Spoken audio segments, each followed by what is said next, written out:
Welcome back friends. Last video में हमने evolution में जो एविडेंस हैं एवोल्यूशन के उनके बारे में पढ़ लिया था, जिसमें हमने आपको मॉर्फोलॉजी के बेसिस पे, एनाटॉमी के बेसिस पे, पैलेंटियोलॉजी यानी फॉसिल्स के बेसिस पे, बायोजियोग्राफी के बेसिस पे और एम्ब्रियोलॉजी के बेसिस पे जितने भी एविडेंस थे आपके एनसीईआरटी में मेंशन थे, हमने आपको बहुत ही ईजी तरीके से बता दिया था चार्ट के फॉर्म में। आप जाके वो वीडियो देखिएगा, आपको सारी चीज़ें समझ में आ जाएंगी। एक और एविडेंस दिया हुआ है एनसीईआरटी में, उसको हम अलग से पढ़ते हैं, लेकिन एनसीईआरटी में उसी एविडेंस में मेंशन कर दिया है, वो है नेचुरल सिलेक्शन के थ्रू।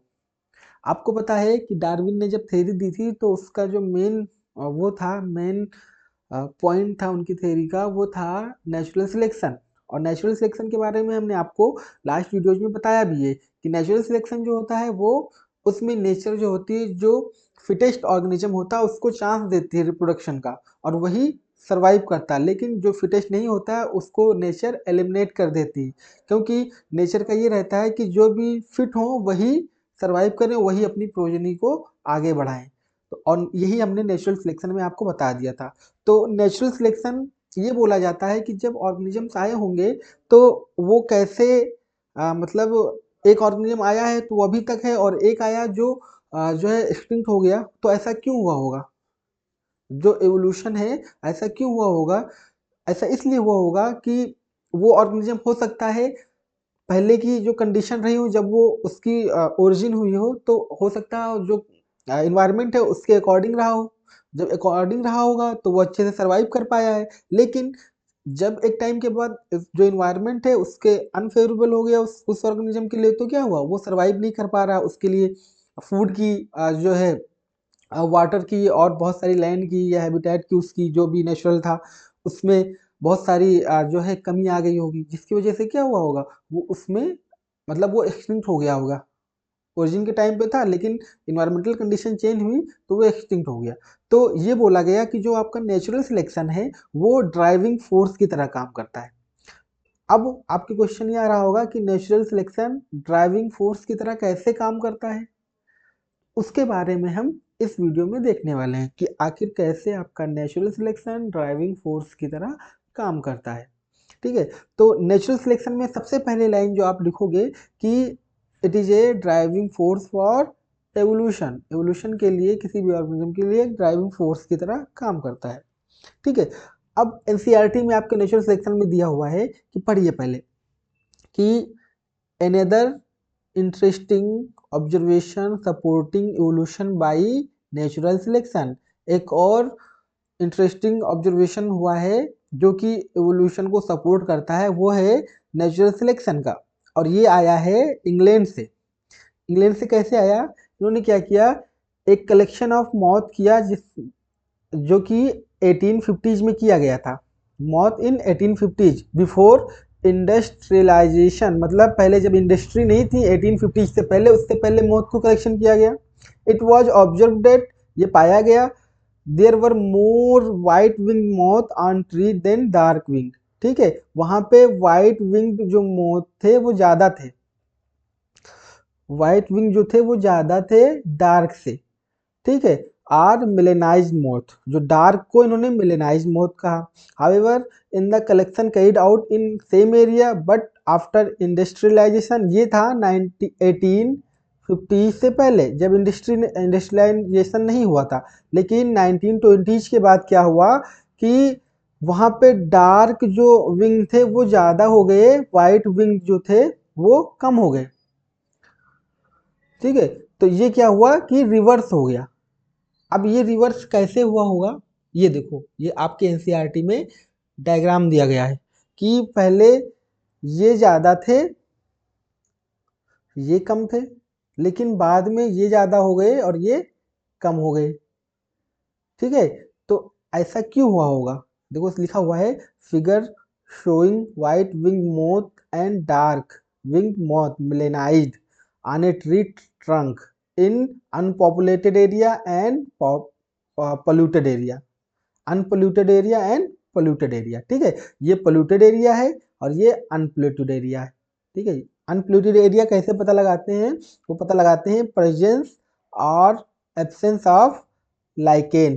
प्रेजेंस और एब्सेंस ऑफ लाइकेन, इससे पता लगाते हैं, हम आपको अभी बताएंगे आगे।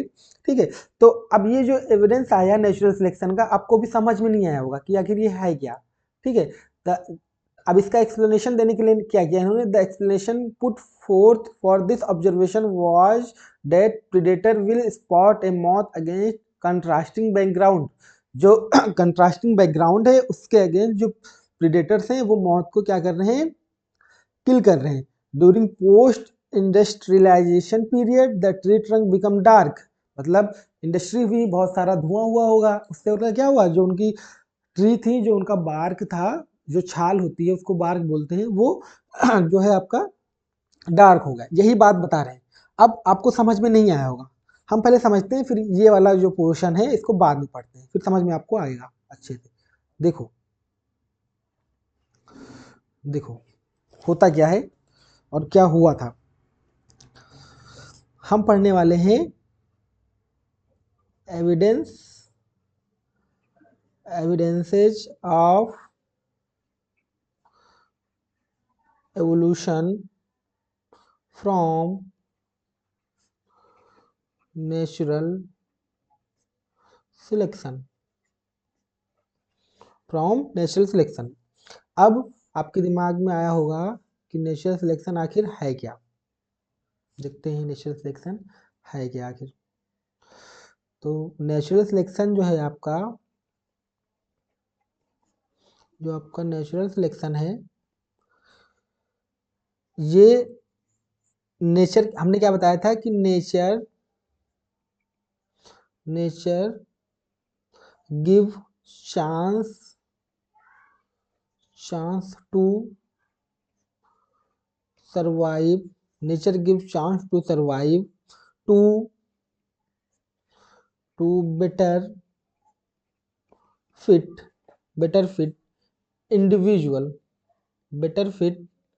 individuals।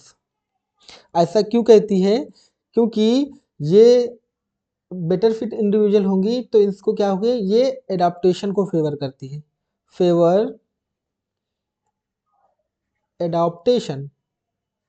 अब ये एडाप्टेशन को कैसे फेवर करती है, एडाप्टेशन को कैसे फेवर करती है, ये ऐसे फेवर करती है क्योंकि जो नेचुरल सिलेक्शन है, natural selection operates in given condition. ठीक है, एक गिवन कंडीशन से क्या मतलब है, गिवन कंडीशन से मतलब ये है कि कोई, मान लीजिए कोई पानी में पाया जा रहा है और कोई जमीन में पाया जा रहा है, मतलब एक जो वाटर में है और एक टेरेस्ट्रियल पे है। तो जो वाटर में होगा उसमें कहीं ना कहीं उसके पैर में फ्लिपर होगा, तो वो एडॉप्टेशन होगा उसके तैरने के लिए, स्विम करने के लिए, और स्ट्रीमलाइंड बॉडी होगी। जब ये चीज़ें होंगी तो क्या होगा, वो बेटर अडॉप्टेड है स्विमिंग के लिए। अब जो टेरेस्ट्रियल पे रह रहा है वो बेटर अडॉप्टेड नहीं होगा, क्यों नहीं होगा, क्योंकि वो उसमें पाया नहीं जा रहा है। तो ये जो गिवन कंडीशन में ऑपरेट होने का मतलब ये है कि एक ऑर्गेनिज्म जो होगा वो किसी एक तरीके से एक कंडीशन में बेस्ट होगा, हर कंडीशन में बेस्ट नहीं हो सकता। जैसे कोई प्लांट ले लीजिए, मान लीजिए वो जो है नॉर्मल सॉइल पे उसकी जो है फर्टाइल वो ज़्यादा रहता हो, उसमें जो है फर्टाइल ज़्यादा रहता हो और ज़्यादा उसकी पैदावार होती हो, लेकिन वही चीज़ जब कंडीशन चेंज होती हो तो हो सकता है ना रहता हो। तो ये जो नेचुरल सिलेक्शन है ये गिवन कंडीशन में ही ऑपरेट होता है, इसका ये मतलब था। ठीक है, एनसीईआरटी में नहीं दिया है। अब ये जो गिवन कंडीशन है ये क्या करती है, यही फोर्स करती है, गिवन कंडीशन जो है यही क्या करती है, फोर्स, गिवन कंडीशन क्या करती है, force which produce which produce which produces which produces systematic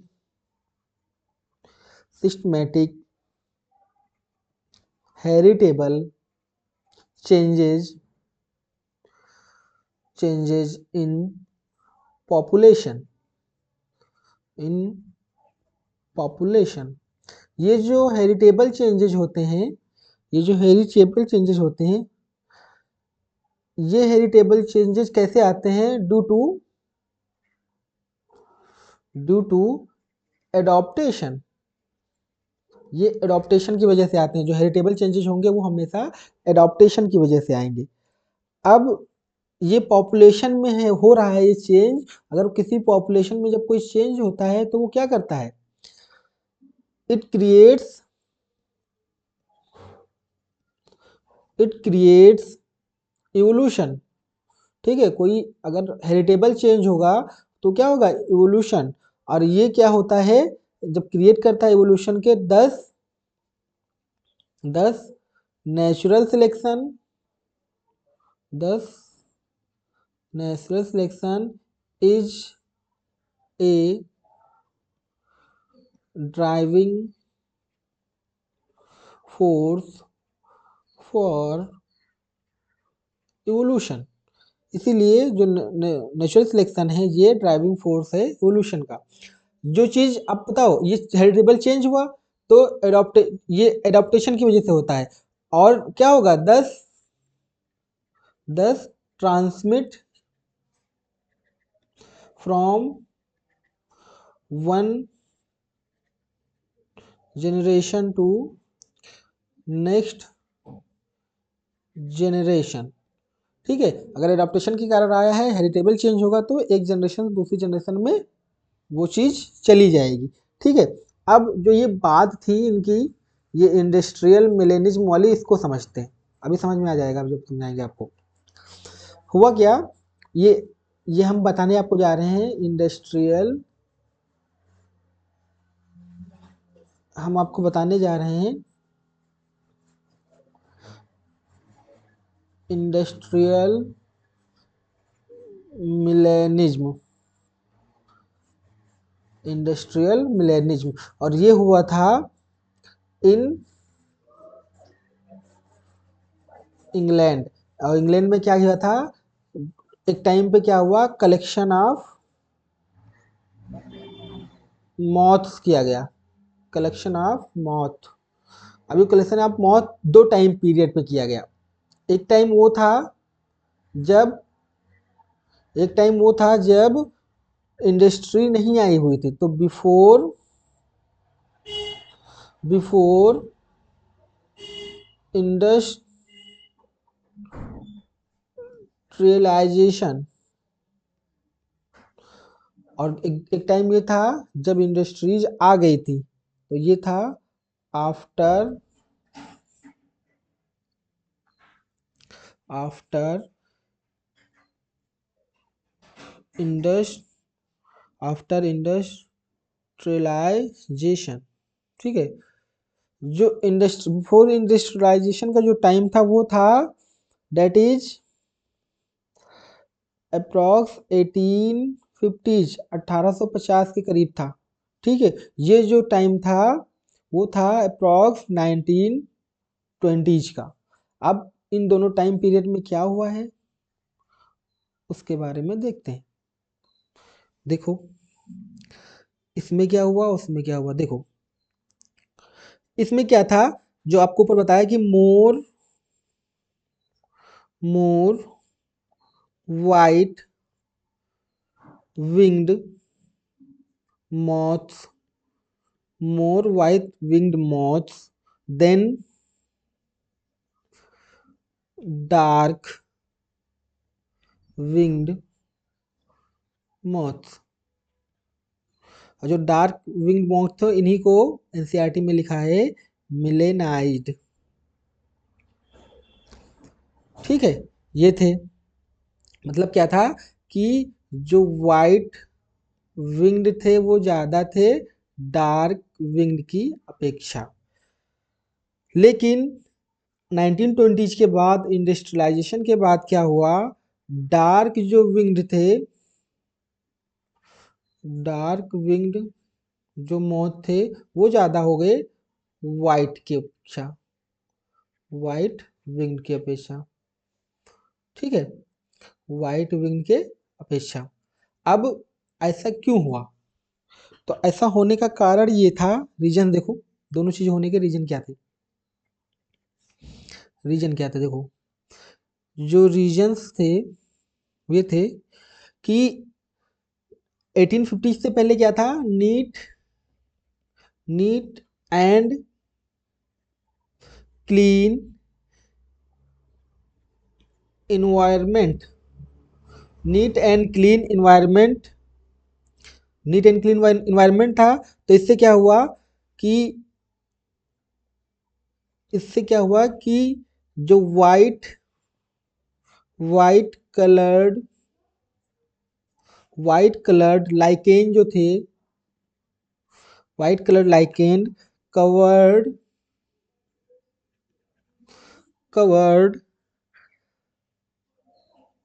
the tree bark, hence white moth not visible, white moth जो थे वो विजिबल नहीं थे, एंड सर्वाइव, इसलिए वो सर्वाइव किए, ज्यादा दिखे। ठीक है, ड्यू टू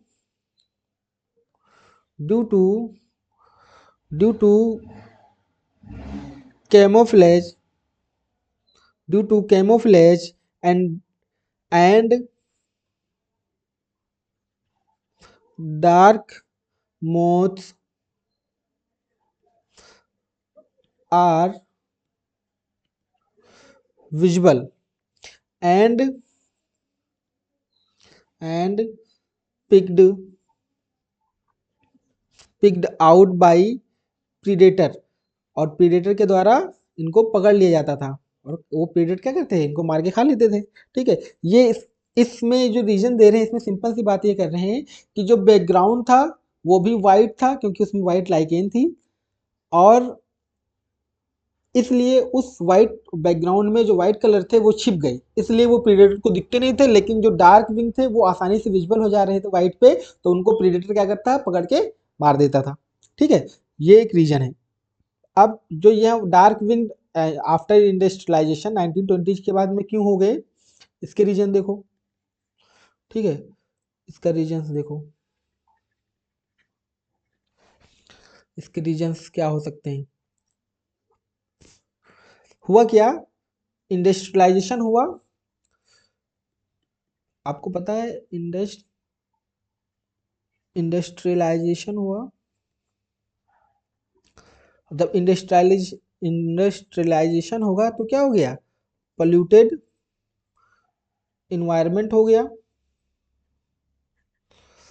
जब पोल्यूटेड इन्वायरमेंट हुआ तो पोल्यूटेड इन्वायरमेंट अगर हो जाएगा तो वहां लाइकेन नहीं होंगी, तो नो लाइकेन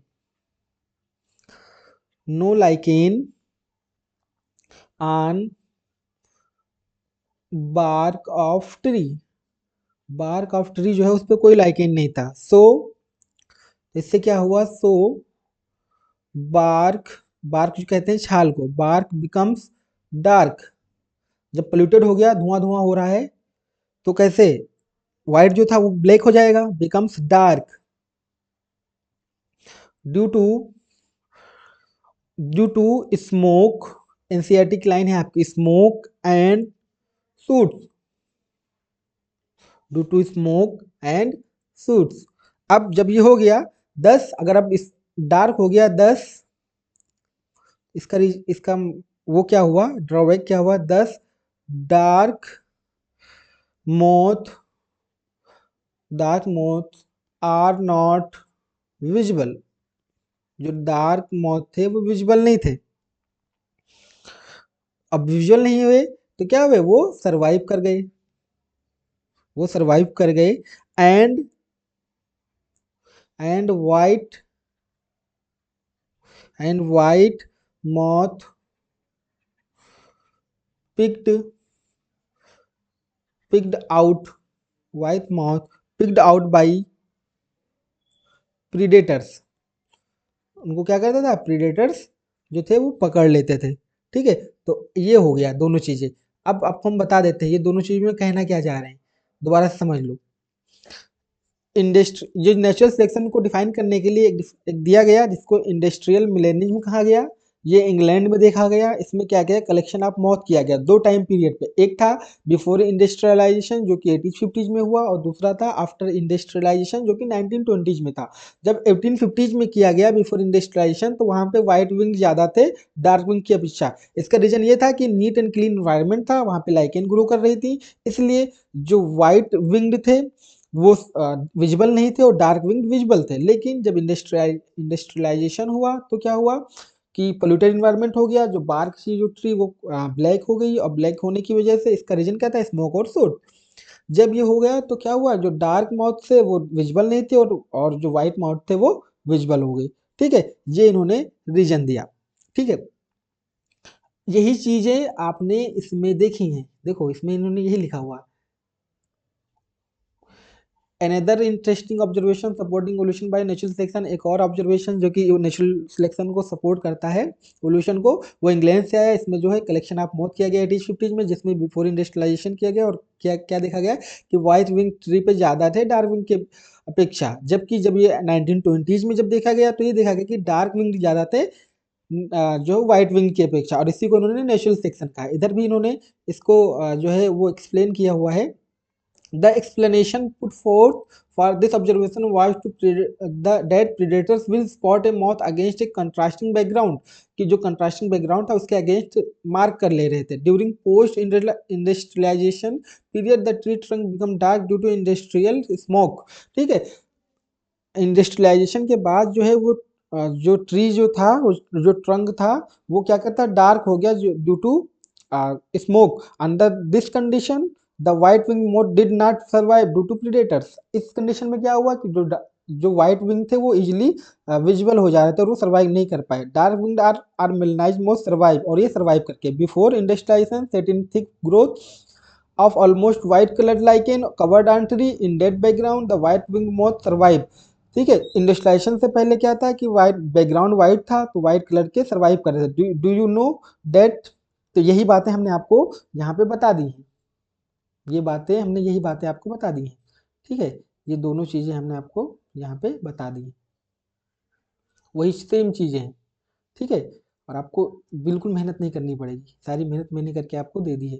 ठीक है, फिर उसके बाद इन्होंने लिखा है कि डू यू नो, क्या आप जानते हो, that lichen can be used as industrial pollution indicator.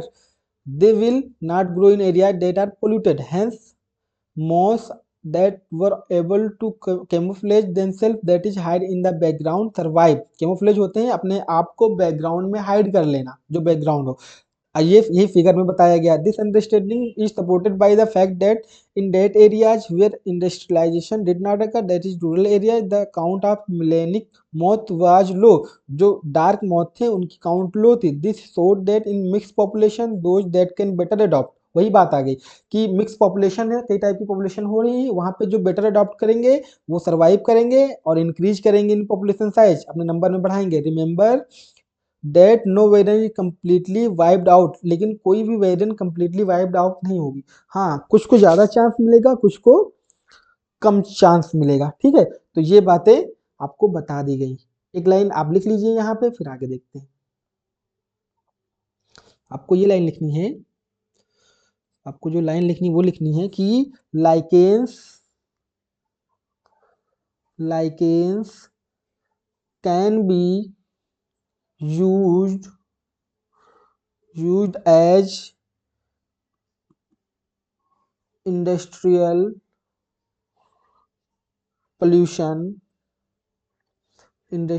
pollution indicator indicators। क्यों, क्योंकि these are lichens not grow in polluted areas। ठीक है, जो polluted areas होगा उसमें लाइकेन नहीं ग्रो करेंगे। ठीक है, अब हम आपको एक चीज और बताते हैं। 10, अब इससे आपके जो आपके ऑब्जर्वेशन देखा इससे आपको क्या पता चल रहा है, 10 फ्रॉम एबव एक्सप्लेनेशन, जो ऊपर आपने हमने हमने आपको बताया है, explanation those that can better adopt survive, वही लाइन जो लास्ट में लिखी थी एनसीईआरटी में वही हम लिख रहे हैं, survive and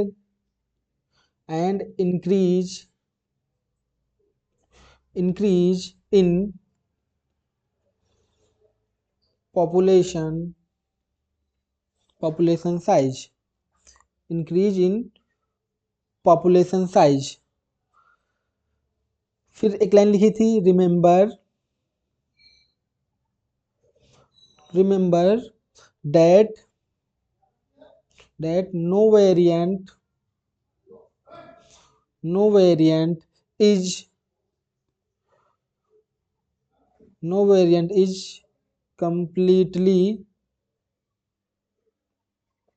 completely wiped out. ठीक है, कंप्लीटली वाइप्ड आउट मतलब ऐसा ना होगा कि एकदम चली ही गई। ठीक है, कुछ कुछ चांस मिलेगा, वो ज्यादा नंबर में इंक्रीज करेंगे, जिनको चांस कम मिलेगा वो कम नंबर में इंक्रीज कर पाएंगे। ठीक है, तो ये हो गया नेचुरल सिलेक्शन का एक एग्जांपल, जिसको आप इंडस्ट्रियल मिलेनिज्म के कहते हो, और ये एनसीईआरटी में आपके मेंशन था।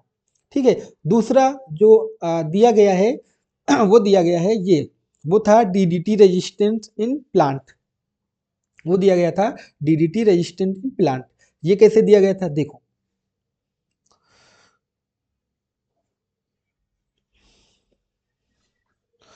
Similarly excess use of herbicide, pesticide, etc. Resulted in selection of resistant varieties in much lesser time scale। ठीक है, जो आप एक्सेस हर्बिसाइड पेस्टिसाइड जो आप अपने खेतों में यूज कर रहे हो, या जो इंसेक्ट्स को मारने के लिए यूज कर रहे हो, वो क्या हुआ है, वो रेजिस्टेंट वेराइटी, जब बार बार यूज कर रहे हो तो वो इंसेक्ट क्या होता जा रहा है, रेजिस्टेंट होता जा रहा है। वो रेजिस्टेंट कैसे हो रहा है, अभी हम आपको समझा देते हैं, हमारे पास है वो। ठीक है, वो कम टाइम में ही वो क्या कर रहे हैं, रेजिस्टेंट होते जा रहा है। अब देख रहे हो मॉस्किटो को, पहले वो आसानी से चले जाते थे धुएं से, अभी क्या कर रहे हो आप, जो है आप ऑल आउट भी जला रहे हो, आप उनका जो हिट आता है वो भी जला रहे हो, वो पेपर में फॉर्म में आता है वो भी जला रहे हो, कंफर्ट आता है वो भी जला रहे हो, फिर भी वो देखते हो कि मच्छर आपने नहीं भागते। क्यों? क्योंकि वो रेजिस्टेंट हो चुके हैं। जब रेजिस्टेंट हो चुके हैं तो वो क्या हो रहे हैं कि मतलब थोड़े से धुएं से, थोड़े से उसके स्मेल से उनको कुछ नहीं हो रहा है। ठीक है, this is also true for microbes against which we employ antibiotics or drugs against eukaryotic organisms या सेल। ठीक है, ये चीज इसके लिए भी ट्रू है जिसमें हम माइक्रोब्स यूज करते हैं एंटीबायोटिक्स के फॉर्म में, ड्रग्स के फॉर्म में, कुछ ऑर्गेनिजम्स में या सेल्स में। ठीक है, hence resistant organism cell are appearing in a time scale of month और ईयर्स नॉट सेंचुरी। ठीक है, तो इस प्रकार जो रेजिस्टेंट ऑर्गेनिज्म होते हैं वो बहुत कम टाइम में ही आपको देखेंगे कि आप ग्रो कर रहे हैं वो। ठीक है, बहुत कम टाइम में, जैसे मंथ या ईयर्स में। These are examples of evolution, ये इवोल्यूशन के एग्जांपल्स हैं बाय एंथ्रोपोजेनिक एक्शन। ये जो आपने पढ़ा इंडस्ट्रियल मिलेनिज्म और डीडीटी रेजिस्टेंट, ये वाला सेकेंड, ये दोनों ही एंथ्रोपोजेनिक मतलब ह्यूमन मेड एक्शन के थ्रू ये इवोल्यूशन के एग्जांपल हैं। This also tells us that evolution is not a directed process, मतलब ये भी बताता है कि इवोल्यूशन हमेशा एक डायरेक्शन नहीं होगा, मतलब यूनी डायरेक्शनल नहीं होगा कभी भी। ठीक है, वो कई किसी भी डायरेक्शन में हो सकता है, गोल ओरिएंटेड जो है, मतलब ऐसा नहीं होगा कि हमेशा गोल ओरिएंटेड होगा वो। ठीक है, sense of determinism, it is stochastic process based on chance event. ये चांस इवेंट के बेस पे होने वाली एक प्रोसेस है इन नेचर में, and chance mutation in the organism, और चांस म्यूटेशन ऑर्गेनिज्म में, मतलब ये कहना चाह रहे हैं कि जब इवोल्यूशन होगा तो कभी ऐसा नहीं होगा कि मतलब यहाँ से हो रहा है नेचुरल सिलेक्शन हुआ और यहाँ पे इवोल्यूशन हो गया, मतलब एकदम डायरेक्टेड हो रहा नहीं। ये नेचुरल सिलेक्शन ये इधर से भी आ सकता है, ये इधर से भी आ सकता है, ये इधर से भी आ सकता है, ये इधर से भी आ सकता है। और जो ये नेचर जो चांस इवेंट जो बता रहे हैं, ये जो आएगा इवोल्यूशन होगा, इसका बहुत बड़ा रीजन होगा कहीं ना कहीं इनमें म्यूटेशन। और वो म्यूटेशन किसी भी लेवल पे हो सकता है। ठीक है, तो ये बताना चाह रहे हैं। अब हम दूसरा एग्जाम्पल पढ़ लेते हैं, ये वाला आपको समझाते हैं पहले, अभी समझ में आ जाएगा, बिल्कुल भी आप कंफ्यूज नहीं होगे। ठीक है, ये देखो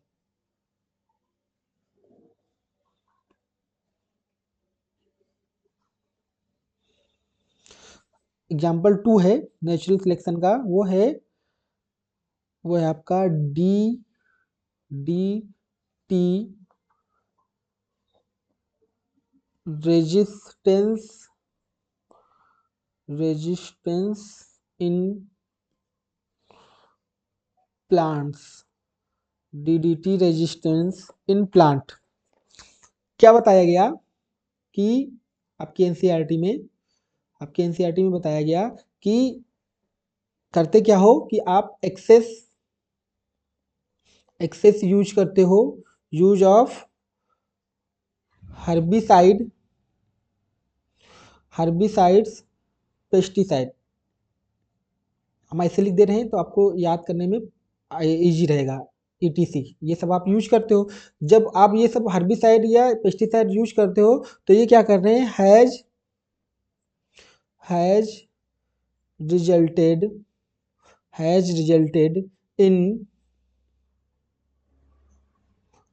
इन सिलेक्शन ऑफ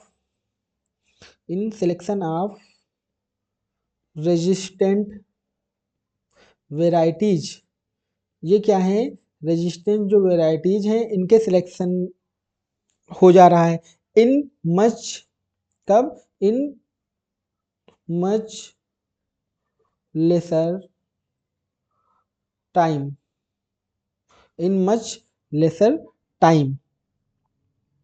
एग्जाम्पल, इसका एग्जाम्पल क्या है, जैसे माइक्रोब्स हैं, तो माइक्रोब के अगेंस्ट आप क्या कर रहे हो, आप एंटीबायोटिक लेते हो, एंटीबायोटिक्स लेते हो या और आप ड्रग्स ले रहे हो। ये एंटीबायोटिक और ड्रग्स क्या कर रहे हैं, इनकी वजह से क्या हो रहा है कि रेजिस्टेंट ऑर्गेनिज्म की बर्थ हो रही है, रेजिस्टेंट ऑर्गेनिजम्स या सेल, रेजिस्टेंट ऑर्गेनिजम्स या सेल्स इन लेस टाइम में रेजिस्टेंट ऑर्गेनिज्म की जो है वो ओरिजिन हो जा रही है, ठीक है, बर्थ हो जा रही है। ठीक है, अब इसको देखो कैसे, ये जो नेचुरल से डीडीटी स्प्रे है वो कैसे काम करता है, देखो इधर, मान लो ये कोई इसमें इंसेक्ट की पॉपुलेशन है, ठीक है, ये आपके इंसेक्ट पॉपुलेशन है, आपने क्या करा, इस पे डीडीटी का स्प्रे करा, तो इस इंसेक्ट पॉपुलेशन में दो तरीके की पॉपुलेशन रही होंगी, एक रही होगी डीडीटी सेंसिटिव पॉपुलेशन, ठीक है, और एक रही होगी डीडीटी रेजिस्टेंट। अब आपको पता है कि जो रेजिस्टेंस होगा वो सरवाइव कर जाएगा,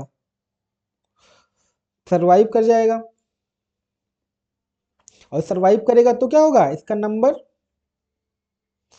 नंबर जो होगा वो क्या करेगा, इंक्रीज कर जाएगा, ठीक है।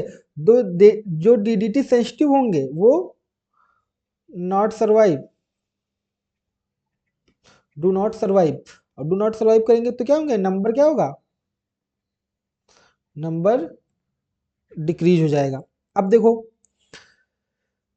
इनका नंबर डिक्रीज हुआ, इनका नंबर इंक्रीज हुआ, ठीक है। अब जो डीडीटी रेजिस्टेंस थे, अब देखो दोबारा से वही इंसेक्ट पॉपुलेशन थी, मान लो नंबर इनका कम हो गया, इंसेक्ट पॉपुलेशन दोबारा है, ये सेम पॉपुलेशन, जो कुछ रेजिस्टेंस हुए थे और कुछ सेंसिटिव हुए थे, ठीक है, इनमें दोनों तरीके की हैं, ये यही है ये, ठीक है, यही, ठीक है, ये नंबर इनका डिक्रीज हो जाएगा, इनका नंबर इंक्रीज कर, जान लो इसमें इस पॉपुलेशन में क्या है, दो रेजिस्टेंस जो है रेजिस्टेंस वो ज़्यादा है, ठीक है, सेंसिटिव की अपेक्षा। अब देखो, अब इस पॉपुलेशन पे फिर से हम डीडीटी का स्प्रे कर रहे हैं, डीडीटी स्प्रे कर रहे हैं, फिर से स्प्रे कर रहे हैं, तो हम देखेंगे कि जो सेंस इसमें इसमें भी दो तरीके के हमको फिर मिलेंगे, कुछ होंगे जिनकी डेथ हो जाएगी, सेंसिटिव होंगे, कुछ होंगे जो रेजिस्टेंस होंगे, कुछ होंगे जो रेजिस्टेंस होंगे। जो सेंसिटिव होंगे इनका नंबर और डिक्रीज का, मोर डिक्रीज इन नंबर, ठीक है। ये क्या होंगे, रेजिस्टेंस क्या होंगे, मोर इंक्रीज इन नंबर। यही चीज आपकी एनसीईआरटी में ये जो यहाँ था आपने पढ़ा है, इसमें बताई गई आपको, यहाँ इस वाला पोर्शन में जो ये पोर्शन है आपका, इसमें यही चीज बताई गई, ठीक है, ये चीज बताई गई यहाँ पे, ठीक है। तो ये आपको समझ में आ गया होगा बहुत अच्छे से, मैंने आपको बहुत अच्छे से बता दिया, ठीक है, कि इंसेक्ट पॉपुलेशन है, उस पर आपने डीटी का स्प्रे किया, जब डीटी का स्प्रे किया तो उसमें कुछ सेंसिटिव थी, कुछ रेजिस्टेंट थी, जो सेंसिटिव थी उनका नंबर डिक्रीज हो गया, जो रेजिस्टेंट थी उनका नंबर इंक्रीज हो गया, ठीक है। फिर इन पॉपुलेशन को दोबारा से हमने डीडीटी का स्प्रे किया, तो उसमें देखा कि जो सेंसिटिव थे उनका नंबर और डिक्रीज हो जा रहा है, लेकिन जो रेजिस्टेंस है उनका नंबर और इंक्रीज हो जा रहा है। मतलब यहाँ भी देखो कि नेचर चांस दे रही है कहीं ना कहीं इसको सर्वाइव करने का, ठीक है, क्यों, क्योंकि ये बेटर एडॉप्ट है, ठीक है। रेजिस्टेंस क्यों है, क्योंकि ये बेटर एडॉप्टेड है, बेटर एडॉप्टेड है, तो क्या होगा, चांस मिल रहा है इसको, और चांस मिल रहा है तो ये क्या मिल रहा है, मतलब क्या है, ये कहीं ना कहीं ये नेचुरल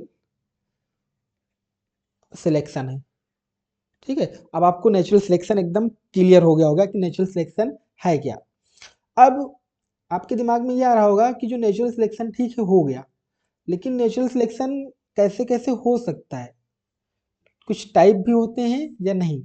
तो हाँ, जो आपका जो नेचुरल सिलेक्शन है वो 3 टाइप का भी होता है, लेकिन उससे पहले कुछ कुछ चीज़ें हम और लिखते हैं, कुछ चीज़ें हम और लिखते हैं। वो चीज़ें क्या लिखते हैं, कुछ इंपॉर्टेंट चीज़ें हैं आपकी एनसीईआरटी में, उसके बारे में, कि अब देखो जो दोनों हमने एक्सप्लेनेशन किए हैं, तो वो क्या बताते हैं, both above are examples examples of, जो एनसीईआरटी में आपकी लिखी थी, evolution, examples of evolution by anthropo anthropogenic activity, ठीक है, दोनों ही इवोल्यूशन एंथ्रोपोजेनिक एक्टिविटी के थ्रू हो रहे हैं, ठीक है। It also tells is also tells that that evolution that evolution is not a is not a directed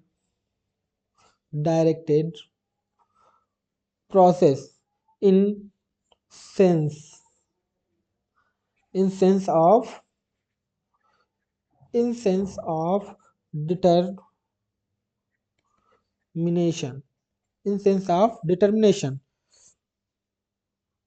ठीक है। क्यों ऐसे बोला गया, क्योंकि ये बोला गया कि इवोल्यूशन जो है, जो आपका इवोल्यूशन है, ये इवोल्यूशन वो नॉट ए डायरेक्टेड प्रोसेस, ठीक है, डायरेक्टेड प्रोसेस मतलब एक ऐसा नहीं होगा कि डायरेक्शनल जो है ये होगा, ठीक है, directed process, it is directionless. क्यों ऐसा बोला जा रहा है directionless, due to mutation, mutation के कारण ये ऐसा है। अब म्यूटेशन के कारण अगर है, तो म्यूटेशन आपको पता है किसी भी तरीके से हो सकता है, कहीं भी हो सकता है म्यूटेशन, ठीक है, सडन चेंज हो सकता है, म्यूटेशन क्या है, एक सडन चेंज है किसी भी ऑर्गेनिज्म में, उसके जीन में। इवोल्यूशन और क्या है, इट इज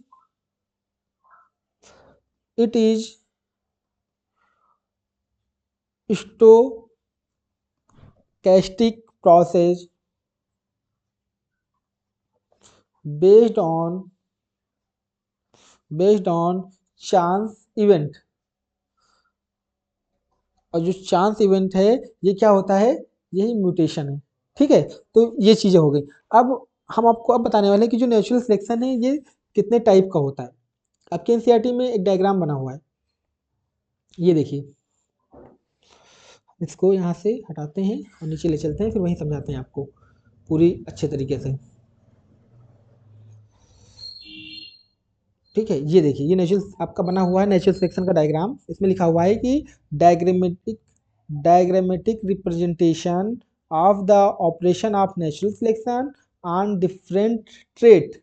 ठीक है, डिफरेंट ट्रेट के ऊपर पहला है स्टेबलाइजिंग सिलेक्शन, नेचुरल सिलेक्शन, दूसरा है डायरेक्शनल, ठीक है, एक डायरेक्शनल में चला गया बी, और तीसरा है डिसरप्टिव, दो इसमें आ गई पी। ठीक है, तो तीन टाइप की जो नेचुरल सिलेक्शन है वो कैसे ऑपरेट होते हैं। ठीक है, हम हेडिंग डालते हैं,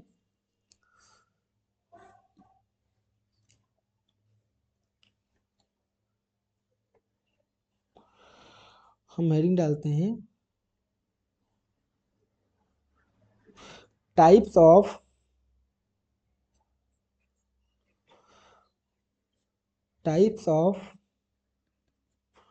natural selection, types of natural selection. ये नेचुरल सिलेक्शन जैसे बताया गया तीन तरीके से हो सकता है, तीन तरीके से हो सकता है। कौन कौन सा है देखो, एक तो हो सकता है स्टेबलाइजिंग, स्टेबलाइजिंग और बैलेंसिंग, बैलेंसिंग सिलेक्शन। ठीक है, दूसरा हो सकता है डायरेक्शनल सिलेक्शन, डायरेक्शनल सिलेक्शन। तीसरा हो सकता है आपका डिसरप्टिव सिलेक्शन, डिसरप्टिव सिलेक्शन। और डिसरप्टिव को और डाइवर्सिफाई भी कहते हैं, डाइवर्सिफाइंग सिलेक्शन। ठीक है, इसको डाइवर्सिफाइंग सिलेक्शन भी कहते हैं। अब देखो, अब ये जो तीनों टाइप के जो सिलेक्शन है इनके बारे में हम पढ़ते हैं, समझो इसको। देखो, ये कोई नंबर ऑफ इंडिविजुअल हैं विथ फिनोटाइप। ठीक है, ये दिखाया गया है, ये मेन एक्सिस है, ये मीन वैल्यू है, ये जो आपको दिखा रहा है ये दिखा रहा है ये मीन वैल्यू। इधर इधर क्या कर रहा है कि फिनोटाइप्स जो इधर पाए जा रहे हैं इस एरिया में, ये दिखा रहा है कि phenotypes favoured by natural selection. ठीक है, और इधर जो है वो फेवर नहीं किए गए। ठीक है, ये इधर उधर जो दिखाया है कि जो फेवर किए गए हैं, और ये यहाँ पे दिखा रहा है कि मीडियम साइज जो इंडिविजुअल है वो फेवर किए गए, जो मीन वैल्यू है। ठीक है, अब ये कहा जा रहा है कि जो स्टेबलाइजिंग सिलेक्शन कब होगा, ये जब तब होगा जब आपका जो इन्वायरमेंटल कंडीशन हो वो कांस्टेंट हो। मतलब कि जो जो मीन वैल्यू है, जो यहाँ पे मीन वैल्यू जेम है, ये सेम मीन वैल्यू है, मीन वैल्यू सेम होगी। मीन वैल्यू जब सेम होगी तो इसी को आप स्टेबलाइजिंग सिलेक्शन कहोगे। ठीक है, इसी को आप स्टेबलाइजिंग सिलेक्शन करोगे। ये क्या होगी, ये कांस्टेंट कंडीशन में चलेगी, कांस्टेंट कंडीशन में ऑपरेट होगी। अभी हम नीचे आपको बताएंगे। ठीक है, अब कभी ये हो कि जो इन्वायरमेंटल कंडीशन जो है वो चेंज हो जाए। मान लीजिए ये इन्वायरमेंटल कंडीशन थी और इन्वायरमेंटल कंडीशन क्या होगी, चेंज होगी। तो चेंज होके क्या है, जो मेन वैल्यू है ये क्या होगी, शिफ्ट हो गई, शिफ्ट इन मीन वैल्यू। जब शिफ्ट शिफ्ट हो गई तो इसका क्या हो गया, ये क्यों हुआ, शिफ्ट क्यों हुआ, due to change in environment, due to change in environment. अब इन्वायरमेंट के कारण जो चेंज हुआ है उसमें मीन वैल्यू चेंज होगी, तो इसको इस सेक्शन को आप कहोगे डायरेक्शनल, डायरेक्शनल सिलेक्शन। ठीक है, इस क्यों, क्योंकि मीन वैल्यू चेंज होगी। अब एक पॉपुलेशन है उसमें क्या हो,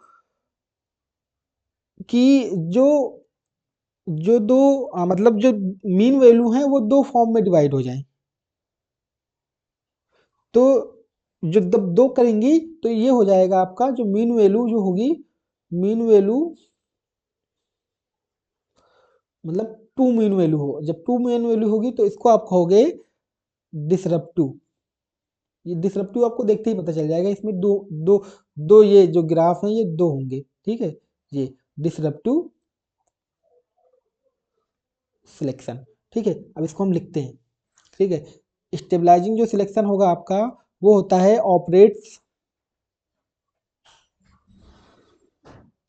ऑपरेट्स इन कांस्टेंट कंडीशन, और कंडीशन जो है इसी को आप इन्वायरमेंट बोलते हो, ठीक है। Constant condition. दूसरा क्या होता है, जो पॉपुलेशन होती है, जो पॉपुलेशन होगी वो population genetically population genetically constant होगी, ठीक है। वो पॉपुलेशन जेनेटिकली कांस्टेंट होगी। अब और इसमें होता क्या है, आफ्टर दिस सिलेक्शन मतलब stabilising selection, after this selection mean value, जो मीन वैल्यू होगी, mean value never change, change नहीं होगा मीन वैल्यू में, ठीक है। कैसे, आप देखो, मान लीजिए ये था, एक ये कंडीशन है जो कि सिलेक्शन से पहले है, बिफोर सिलेक्शन, ये बिफोर सिलेक्शन है, ठीक है। क्या हुआ, कांस्टेंट कंडीशन बन गई, इन्वायरमेंट बन गया, पॉपुलेशन जेनेटिकली कांस्टेंट होगी, तो कुछ ऐसा हो गया, कुछ ऐसा हो गया, ठीक है। तो ये क्या है, ये हो गया आपका कहीं ना कहीं स्टेबल हो गया, तो इसी को आप स्टेबलाइजिंग सिलेक्शन बोल रहे हो, ठीक है। ये बिफोर सिलेक्शन था, ये आफ्टर सिलेक्शन हो गया। अब दूसरा टाइप का जो है आपका डायरेक्शनल सिलेक्शन। ये डायरेक्शनल सिलेक्शन क्या है, इन्वायरमेंटल कैसे क्यों होता है, एक में शिफ्ट क्यों हो जा रहा है, वो होता है environmental condition, environmental conditions gets changes in particular direction, in particular direction for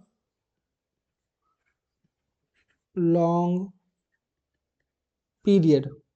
thus इसका मतलब क्या हुआ, दस एक ही चेंज पर्टिकुलर डायरेक्शन में चेंज हो रही है, दस ऑपरेट्स इन चेंजिंग इन्वायरमेंट।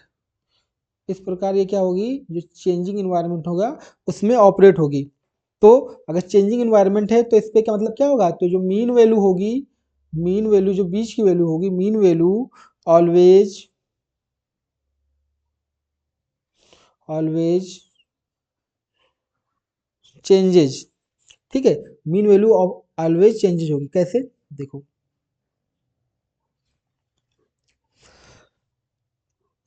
देखो ये है बिफोर सिलेक्शन, सेम है, ये क्या है, बिफोर सिलेक्शन।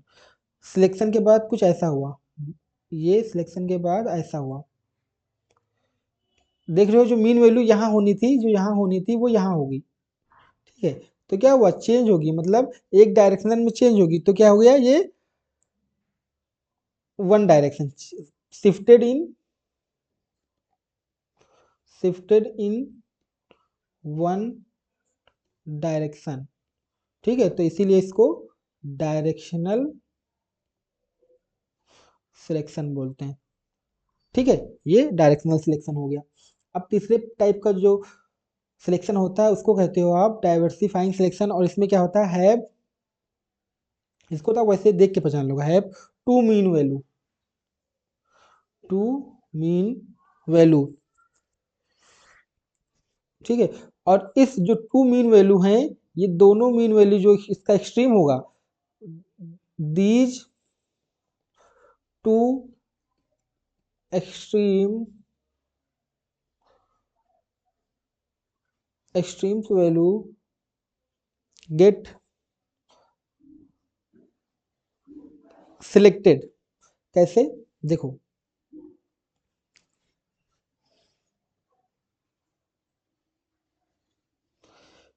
ये देखो, ये सिलेक्शन से पहले की कंडीशन है ऐसी, ठीक है, ऐसा रहा, लेकिन बिफोर सिलेक्शन है, ये कब है, बिफोर सिलेक्शन। लेकिन जब नेचुरल सिलेक्शन ऑपरेट हुआ तो कुछ वो इस प्रकार हो गया, ठीक है, सॉरी,